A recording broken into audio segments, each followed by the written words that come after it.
대북 송금 수사 윗선 개입 의혹 박상용 검사만으로는 부족했나요?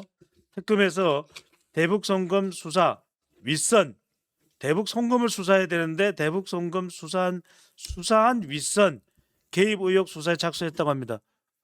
교수님 명분이 도대체 뭡니까? 그 명분이 사실 없죠. 그러니까 만들어내는 거거든요. 네. 저 사람들이 지금 얘기하는 게 이제 크게 세 가지 정도예요. 하나는 이제 녹취록 있잖아요. 그 서민석 변호사인가? 예. 이 사람이 이제 공개한 녹취록. 그거 하나 건덕지를 잡고 있는 거고. 두 번째는 그놈의 연호회 파티. 아, 이거 얘기하는 거거든요. 근데 아시겠지만 녹취록도 그렇고 연호회 파티도 그렇고 이거 다 저 사람들 거짓말하는 거잖아요. 민주당에서 거짓말하는 예. 것 같고 건덕지 잡은 게 수사하는 과정에서 왜 이렇게 소환 조사를 많이 했느냐 아니면 소환 조사해 놓고서 뭘 써야 되는데 확인서를 써줘야 되는데 그걸 안 써줬다라든지 시시콜콜한 걸 지금 시비를 걸고 있거든요. 그래 놓고서 이제 거창하게 이걸 띄우는 겁니다. 우리는 알죠. 이게 다 각본이 사전에 짜여진 거고 이 어디를 향할 거냐면 결국은 뭐예요? 공소 취소로 나가는 그런 길이다라는 걸 알 조작 수가 기소 있는 겁니다. 네. 이번에도 보니까 대북 송금 수사팀 윗선 개입 의혹이라고 했는데 착수 명분을 물어봤거든요. 명분에 대해서 대답을 안 해주는 겁니다. 예. 그러니까 뭐냐면은 그 사람들은 뭐라느냐면 수사 과정에서 대통령실 등이 개입했는지 개입한 정황이 있다라고 얘기를 했거든요. 근데 그 구체적인 정황이 뭔지 얘기를 안 해줘요. 기자가 물어보거든요.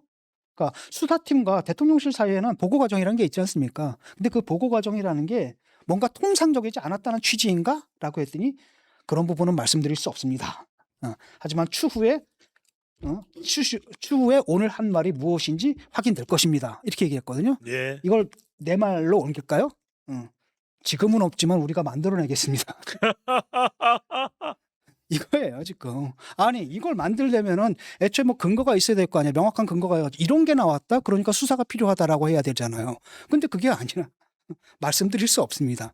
그러니까 일단은 시작해 놓고서 뭐가 있는 것처럼 뭐랄까 바람을 잡는 거예요. 바람을 잡고 그 분위기를 가지고 지금 뭐랑 그 보조를 맞추는 거예요. 국조랑 이제 보조를 맞추는 거죠. 예. 국정조사는 보조를 맞춰 가지고 멀쩡한 수사팀들을 갖다가 무슨 혐의자, 뭐 피의자 이걸로 만들어서 마치 거기 엄청난 뭐 조작이 있었던 것처럼 설레발을 떨기 위해서 하는 거대한 연극이라고 할 수가 있는 겁니다. 사기극을 지금 치고 있는 거죠. 예. 교수님 말씀하셨던 대로 참 이해가 안 가는 대목입니다만 지금 상방울 대북 송금에 박상용 검사를 정말 이잡듯이 그리고 정말 온갖 이 방망이 찜질을 하고 있는 상태입니다. 이 사람에 대해서. 근데 이 사람의 윗선도 있었고 위에 이 관리자들도 있었는데 오로지 박상용 검사를 향해서만 계속 이 정부 여당 또 진영에서 몽둥이질을 하고 있습니다. 피의자로 입건도 했고요. 신분이 분명하고 도주할 우려가 없음에도 불구하고 출국 금지까지 시켰습니다. 예. 교수님 어떻게 보십니까?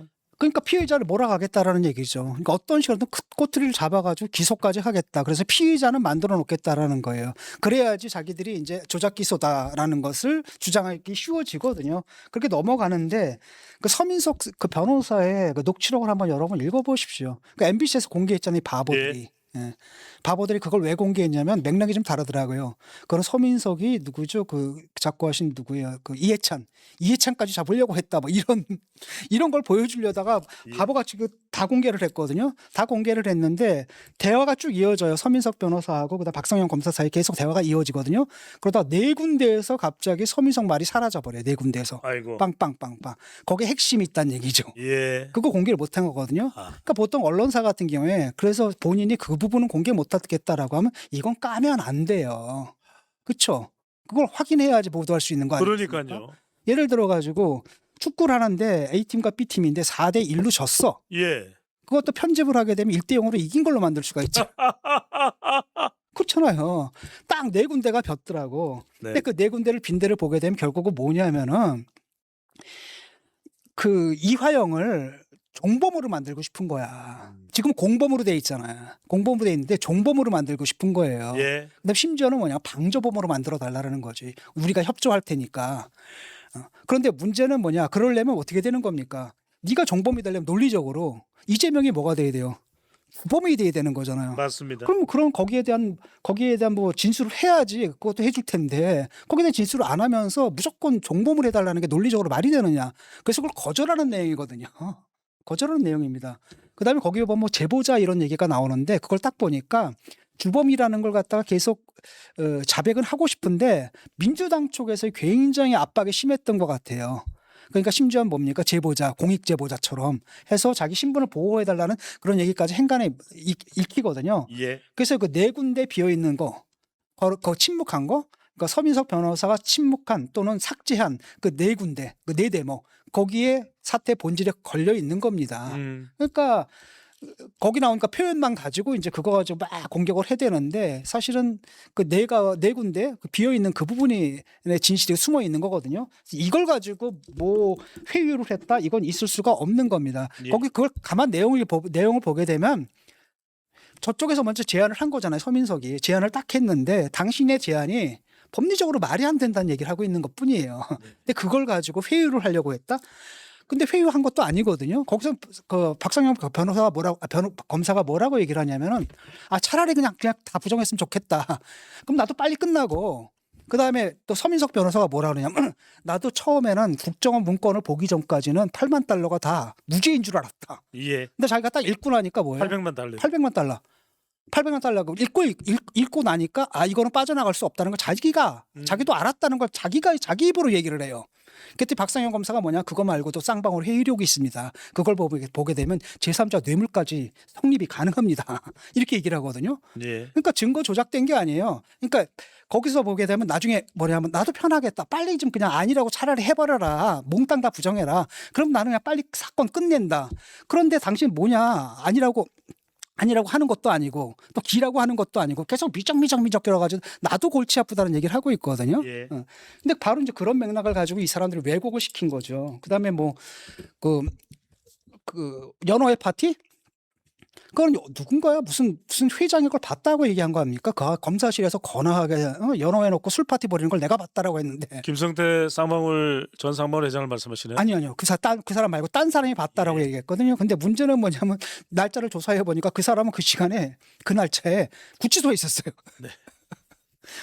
그래서 결국은 그 연호회가 뭐가 되는 겁니까? 연호 덮밥이 된 거잖아요. 액수를 보니까 8,000원에서 15,000원 사이라는 거죠. 예. 통상적으로 국가 돈으로 나라 돈으로 피의자들한테 조사받으면서 사주는 그것에 이제 불과한 거거든요. 네. 그다음에 이제 민주당 애들이 가가지고 또 시연을 또 해요. 또 술. 술 따라가지고 막 담고 그걸 23분 만에 해야 되는 겁니다. 카드에 찍힌 게 그 소주 산 게 언제 찍혔냐면 6시 37분에 찍혔거든요. 예. 그럼 6시 37분에 그걸 갖다 사서 생수를 사가지고 따른 다음에 버린 다음에 그 안에 다시 채우고 이걸 가지고 반입을 하고 그걸 가서 술판을 벌린 다음에 거기서 흥건하게 얼굴이 붉어지도록 취하게 건하게 마신 다음에 그다음에 회유를 해가지고 진술을 번복을 시킨 다음에 냄새를 팍 없애고 왜냐하면 그 설주환 변호사가 7시에 딱 왔을 들어오거든요. 때는 아무 일도 없었다라고 아무 일도 이야기를 없었거든요. 했거든요. 그러니까 23분 안에 그걸 몽땅 다 처리한다는 게 말이 되냐라는 거죠. 냄새가 안 났다라는 것은 네. 교수님 뭐 페브리즈를 많이 사용했을까요? 아니 그 시간이면은 회덮밥 먹을 시간이나 돼요? 네. 그것도 안 되잖아. 그렇잖아요. 그러니까 말이 되는 소리를 해야죠. 헤드밥이 아니라 도시락에 이 연어 이 깍두기 같은 게 몇 개 있었다 뭐 이렇게 얘기를 그런 거죠. 그냥 그러니까 술 먹을 시간은 안 된다는 거고 그다음에 회유할 시간은 더더욱 안 된다는 건 아니겠습니까? 밥 먹기도 급한 시간이었다라는 거죠. 이 두 개가 말이 안 되는데 정성호는 이제 뭐라고 얘기를 했냐면은 그래서 왜 저 직무 정지 시켰느냐라고 했더니 하는 말이 반복 소환했다 100번이나. 아니 조사에 필요하면 반복 소환해야지. 그럼 회수를 정해놓던가. 말이 되는 소리를 해야지. 예. 그다음에 수사 과정에서 확인서를 미제출했다. 그다음에 외부인 접근 허용 등 몇 가지 문제가 제기됐다. 하지만 결국은 뭐냐면 수사의 공정성을 의심할 만한 녹취록이 공개되면서 종합적으로 판단해 처분했다. 녹취록 때문이에요. 결국은 이겁니다. 나머지 앞에 지적했던 건 뭐예요? 그냥 트집을 잡았다라는 거고 그다음에 이제 외부 의식을 반입했다. 이거는 이제 연어회 괴담을 갖다 이제 법무부 장관 그대로 받아들인 거라는 거죠. 네. 이게 지금 트집을 잡아가지고 어떤 식으로 피의자 만들어서 그다음 출국 정지시키면 뭐 있어 보이잖아요. 예. 지금 그렇게 얘기를 하는 거죠. 정성호 법무부 장관은 이 대목에 대해서는 매우 꼼꼼했습니다. 하지만 대장동 항소에 대해서는 꼼꼼하지 않았습니다. 왜 그랬을까요? 자, 또 하나가 이게 2차 종합특검인데 지금 박상정 검사 관련해서는 2차 종합특검도 작동하고 있고 검찰 조작기소 이 국정조사 특위도 가동이 되고 있습니다. 한 사람을 향해서 말입니다. 자, 그런데 이 종합특검의 김지미 특검보, 김지미 배우 김지미와는 전혀 상관이 없습니다. 김지미 특검보가 김어준 방송에 출연을 해서 상세한 내용을 브리핑했습니다. 윤석열 전 대통령 출석도 곧 볼 수 있을 겁니다. 이게 여러분들이 원하시는 뭐 이런 식의 설명을 했습니다. 그러니까 포토라인을 또 세우겠다라는 거죠. 예. 근데 지금 뭐 드러난 건 없거든요. 드러난 건 아까 아마도 특집을 잡을 겁니다. 특집을 잡아서 조사는 할 거예요. 근데 거기서 뭐가 나올 것 같지는 않거든요. 생각을 해보세요. 그걸 압력을 내면 대통령실에서 어디한테 연락을 했어야 되는데 그렇잖아요. 그런 게 하나도 나온 게 없거든요. 예. 근데 이분들은 이미 결론을 정해놨다라는 거예요. 그러니까 일단은 조사를 해본 다음에 대통령을 부를 필요가 있는지 없는지를 판단해야 되잖아요. 근데 이미 판단 끝난 거야. 판단 끝내놓고 여러분들이 보시는 원하시는 장면을 보여드리겠습니다. 좀 이렇게 한 거거든요. 그러니까 이게 이제 정치적인 하나의 쇼에 불과하다는 것을 자기들 스스로 지금 얘기를 하고 있는 거고 여기에 대해 가지고 사람들이 막 지적을 하죠. 지적을 했는데 특검에서는 브리핑할 때 이 부분에 대해서는 아무 얘기가 없거든요. 예. 한마디로 강성 지지층들한테 강성 지지층들을 위해 선동하는 그 짓을 갖다 하고 있는 겁니다. 예. 그러니까 결국은 표적 수사고 이미 결론은 정해져 있고 그 방향에 몰고 가겠다라는 의지를 보여준 겁니다. 그런 의지가 있다는 걸 그냥 공공연하게 스스로 폭로한 거예요. 예. 교수님 근데 이게 수사가 다 된 것도 아니고 국민의 세금으로 국회에서 통과가 돼서 운영되고 있는 특위가 그것도 거기서 담당하고 있는 중책을 담당하고 있는 특검보가 특정 유튜브 방송에 나와서 상세한 내용을 브리핑하는 것도 적절한 겁니까? 적절하지 않죠, 당연히. 말도 안 되는 거고 만약에 저쪽에서 그랬으면 난리가 났을 상황인 거죠. 근데 요즘 저 사람들은 논리고 상식이고 이거 다 떠나가지고 그냥 막 가고 있거든요. 이래도 견제할 세력이 없는 거예요. 견제할 세력이 없으면 저렇게 막 가도 되는 겁니다. 지금 저 사람들이 하는 말들 다 들으면 다 거짓말이잖아요. 그다음 그 거짓말들을 본인들이라고 믿겠어요? 안 믿는데 대국민 사기극을 치거든요. 가가지고 편의점에 가가지고 뭐 따르고 본인들을 모르겠으니까 해보면 알잖아. 예. 가가지고 딱 들어가 보면 23분 안에 그걸 해치운다는 게 불가능한 것도 본인도 잘 알거든요. 그럼에도 불구하고 국민들을 등신 취급하는 거예요 지금. 등신 취급하고 거기 이제 속아달라고 지금 얘기를 하는 건데 국민들이 그냥 저렇게 등신 취급할 때 아무 말 없이 그냥 등신 취급 당하잖아요. 이게 반복되면 결국 국민이 정말 등신이 됩니다. 아, 이게 이제 문제인 것 같고 예.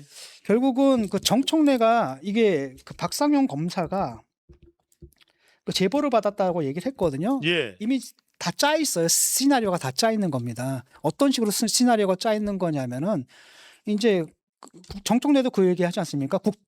조작 기소, 국정조사가 끝난 다음에 이제 특검으로 가겠다. 요것만 특검입니다. 그렇죠. 근데 문제는 뭐냐면 아니 지금 뭐 국정조사가 끝나지도 않았잖아요. 네.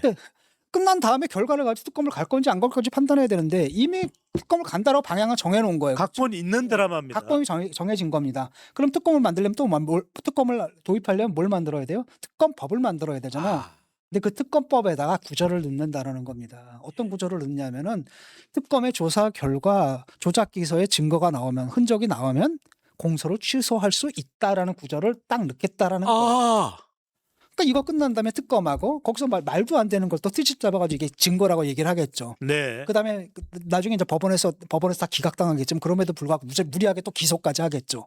네. 그다음에 기소가 되지 않았느냐? 여기 증거가 나오지 않았느냐? 그래서 공소취하로 가겠죠. 그러면 이제 정성호가 이건 나도 어쩔 수 없네요 하고 이제 받아들이겠죠. 안 봐도 자동문이네요. 자동문 이게 다 시나리오가 이미 다 짜져가지고 그 시나리오에 따라 가지고 민주당 의원들이 지금 적극적으로 메소드 연기들을 좀 하고 있는 겁니다. 연기가 후져가지고 속이 다 들여다 보이는 게 문제지. 예. 자, 이런 상황에서 공수처가 또 나섰습니다. 공수처가 또 박상영 검사 수사에 착수한다. 법 왜곡죄다. 직권 남용입니다. 공수처는 하늘에 비바람이 불어도 땅이 이 만 곳에서 또 천만 곳에서 구멍이 나도 오로지 독립적으로 객관적으로 공명정대하게 수사하는 것이 공수처인 줄 알았는데 지금 공수처의 태도를 어떻게 봐야 됩니까, 교수님? 아까 표적 수사하겠다는 얘기죠. 결론 딱 정해놓고 그 방향으로 가니까 이게 그러니까 우리가 우려했던 일들이 지금 다 벌어지는 거예요. 네. 문제는 뭐냐면 민주당에서 검찰 개혁을 하겠다는 명분이 뭐였어요? 검찰이 특정 정권의 개가 돼가지고 정치적 수사를 한다는 거 아니겠습니까? 예. 근데 지금 검찰은 지금 없애놨잖아요. 예. 근데 지금 뭡니까? 공수처와 하고 그다음에 특검이 뭘 하고 있어요? 정치적 수사를 하고 있거든. 이거 그다음에 이렇게 노골적으로 정치적 수사, 그다음에 이렇게 노골적인 편파 수사 이런 게 그다음에 이렇게 노골적으로 무리한 수사가 과연 옛날 정치 검찰 시절에도 있었냐라고 생각해 보세요. 이거는 좀 완전히 상상을 초월하는 규모잖아요. 이런 것들을 자기들이 하고 있다라는 거예요. 자기들이 원래 그래서 검찰 개혁이 필요하다라고 얘기를 했는데 그 짓을 자기들을 위해서 자기들의 이익을 위해 가지고 자기들이 없애려고 했던 일을 갖다 울트라 하이퍼로 불려가지고 완전히 제도화해가지고 계속 하고 있거든요. 지금 특검도 몇 개인지 특검이 아예 상시화됐잖아요. 기억도 안 납니다. 상시화됐거든요. 네. 그러니까 그 옛날 검찰 특수부가 하던 일을 갖다 그거보다도 훨씬 더 과격한 형태로 더 무지막지한 형태로 공수처하고 그다음에 특검에서 그걸 하고 있는 거예요. 이러려면은 검찰 개혁 뭐 하러 했어 이런 얘기가 나오는 거죠. 교수님 말씀을 듣노라면 특검이 특수부 검찰을 줄인 말이 아닐까. 실제로 라는 특검에서 지금 일하는 거 검사들 다 그러니까 특검에서 일하는 것들도 결국은 다 검사들이잖아요. 검찰청에서 빼와가지고 지금 어떤 상황이냐면 미제 사건이 1년 만에 2배가 늘어났어요. 수사 인력들을 갖다 몽땅 다 어디로 뺀 겁니까? 특검으로 다 뺐거든요. 특검이 지금 몇 개입니까? 수도 못 세잖아요 지금. 그 인원들을 다 뺀 겁니다. 수사 인력들을. 그러니까 민생에 이제 피해가 가는 거죠. 범죄 피해자들 같은 게 구제가 그만큼 늦어진다는 얘기죠. 예. 그다음에 이 사람들 결국 뭐예요? 소속을 딱 보니까 결국 검찰이네. 그럼 검찰 가지고 검사 데리고 정치적 도구로 사용해 먹는 거? 뭐가 달라졌습니까? 그다음에 과거에 검찰 같은 게 눈치라도 봤지. 정치 검찰 같은 경우에 이들은 눈치도 안 보거든요. 말도 안 되는 거짓말, 누가 봐도 말도 안 되는 거짓말들을 늘어놓으면서 이렇게 무지막지한 정치 수사를 하고 있다는 겁니다. 그러니까 옛날에 정치 검찰보다 한 10배 정도 더 나쁜 거잖아요. 예. 그러니까 이해가 안 가요. 지금 이거 왜 했는지. 정말 답답합니다. 자, 이런 상황에서 그저 어떻게 받아들여야 될까? 이원석 전 검찰총장은 국정조사야말로 표복, 표적, 강압입니다. 예. 뭐 검찰 출신 내에서도 반발을 하고 있다. 이 정도로 봐야 될까요? 그렇죠. 이거 당연히 반발이 나와야 되는 거고 지금 그러니까 검찰들이 지금 그걸 잃어버린 것 같아요. 이렇게 용기 내지는 의지 내지는 의욕을 잃어버린 것 같아요. 우리가 아무리 뭐 항의를 한다 그래가지고 문제가 해결될 것 같지는 않다라고 해서 지금 다들 의욕을 잃어가지고 몇 사람 빼고는 지금 발언조차 안 하고 있는 상태거든요. 그번에도 얼마 전에 봤더니 아니 검찰총장 대행이 어떻게 합니까? 직무정지 이걸 갖다 요청을 하잖아요. 난 그거 막 충격을 받았거든요. 박상정 직무정지입니다. 원래 검찰총장은 뭐 해야 되는 겁니까? 보호해야죠. 보호해야 되는 거거든요. 그거 정치적 외압으로부터 검찰을 보호할 임무를 갖고 있는데 자기가 나서가지고 그 짓을 하는 걸 보고 전혀 완전 충격을 받았거든요. 그래서 과거에 이제 당연히 이원석 전 검찰총장이 그렇게 얘기하는 건 너무나 당연한 얘기고 이게 상식인데 이제는 뭐 상식이 아닌 시대가 되어버린 이게 이제 뉴 노멀이 되어버린 거예요.